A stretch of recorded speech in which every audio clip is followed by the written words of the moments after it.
राजा जनक और अष्टावक्र मुनि की प्रेरणादायक कहानी। उपनिषद में जो भाषा इस्तेमाल की गई है उसको समझना कठिन है, इसलिए मैंने इस कहानी को हिंदी में कन्वर्ट किया है। आइए इसका आनंद लेते हैं। एक दिन राजा जनक अपने शयन गृह में आराम कर रहे थे। अचानक एक दरबारी ने आकर उनको सूचना दी कि उनके राज्य पर आक्रमण हो गया है। राजा जनक ने तुरंत अपने सेनापति को बुलाकर आदेश दिया कि युद्ध की तैयारी की जाए। रणभूमि में जाकर एहसास हुआ कि ये अब तक का सबसे भयंकर युद्ध था। वो जख्मी हो गए और युद्ध भी हार गए।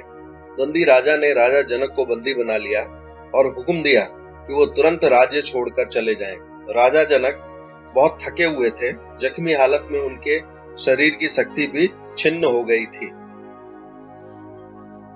राजन ने अपने साथी नागरिकों से पानी और भोजन मांगा, पर नागरिकों ने अत्याचारी राजा के डर से खाना देने से इनकार कर दिया। राजन बिना पानी और खाने के दिन रात चलते रहे। उन्होंने सारी आशाएं छोड़ दी और अपने राज्य से बाहर निकल गए। पड़ोसी राज्य के द्वार पे गरीबों को खाना बंट रहा था। वो भी उस लाइन में शामिल हो गए, लेकिन जब तक वो काउंटर पर पहुंचते खाना खत्म हो गया था। माफ करना हे मनुष्य, मैं तुम्हें मार दे सकता हूं, मेरे पास सिर्फ मार ही बचा है। राजन उस दानवीर की असमर्थता पर रोए और कहा, ठीक है, दे दो। राजन को एक कटोरा मार देने के बाद काउंटर बंद हो गया। जैसे ही राजन ने मार पीने के लिए कटोरे को मुंह से लगाया, एक उकाब ने उस कटोरे पे झपट्टा मार दिया और वह मार मिट्टी में मिल गया। राजा जनक ने वो आखिरी आशा भी छोड़ दी और जमीन पे गिर पड़े। वो बहुत दर्द महसूस कर रहे थे और घाव से खून भी रिस रहा था। काफी दिनों से भोजन के अभाव में शक्तिहीन हो गए थे, इसलिए रोना भी मुमकिन नहीं हो पा रहा था। राजन आखिरी बार सारी शक्ति बटोर के चिल्लाए, हे भगवान। ठीक उसी समय उनका सेवक शयन कक्ष में आया और राजन को पलंग पर बैठे देखा। राजन को बहुत पसीना आ रहा था और वो आश्चर्य और दर्द से परेशान थे। वह तो एक स्वप्न था। सेवक ने पूछा, राजन आप ठीक तो हैं? राजन ने अपने सेवक की ओर देखा और गहरी सांस लेकर बोले, ये सच या वो सच? सेवक ने रानी और दरबारियों को बुलाया। सभी लोग राजन के स्वास्थ्य की चिंता कर रहे थे, लेकिन राजा जनक एक ही बात दोहरा रहे थे, ये सच या वो सच? दिन गुजरते गए। बहुत सारे डॉक्टर, साधु और गुरु राजन को मिले और उनसे बात करने की चेष्टा की, लेकिन राजन इन शब्दों के अलावा और कुछ बोलते ही नहीं थे।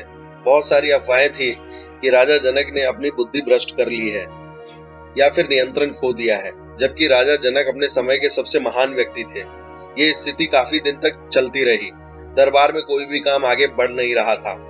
राजन सिर्फ दरबारियों को देखते रहते और बोलते रहते, ये सच या वो सच? एक दिन ऋषि अष्टावक्र मुनि राजन जनक की राजधानी से गुजर रहे थे और राजन के रहस्यमय व्यवहार के बारे में सुना। मुनि राज दरबार में पहुंचे। राजा जनक को शून्य अभिव्यक्ति में देखा। ऋषि ने पूछा, महाराज जनक, क्या समस्या है? राजा जनक ने उनको देखा। अमूमन वो ऋषि के पैर छूते थे, लेकिन आज वो गुनगुनाए, ये सच या वो सच? इतना सुनते ही ऋषि ने आंखें मूंदी और समस्या समझ गए। कहा, राजन आप अभी दरबार में हैं। क्या आप सपने में जो दर्द, भूख, अपनों का विमुख होना, तड़पना महसूस किया था, क्या आप अभी महसूस कर रहे हैं? तो राजन ने कहा, नहीं। जब आप सपने में परेशानियों और कमजोरीपन को महसूस कर रहे थे, तो आपके दरबार के बाहुबलियों और राज्य की ताकत महसूस कर रहे थे? तो राजन ने कहा, नहीं। ऋषि ने कहा, ना ये सच ना वो सच। फिर राजन ने पूछा, फिर क्या सच? तो ऋषि ने जवाब दिया, तू ही सच। यही मानसिक अवस्था है। दोनों जगह पे तू ही है, पर एक जगह ताकतवर दिखाई दे रहा है और दूसरी जगह कमजोर दिखाई दे रहा है। दोस्तों, इस दिमाग को आप जैसा चाहो वैसा बना सकते हो। कोई भी कार्य करने से पहले आप इमेजिन करो कि दुनिया के आप सबसे ताकतवर व्यक्ति हो। बस फिर क्या है, कर लो दुनिया मुट्ठी में।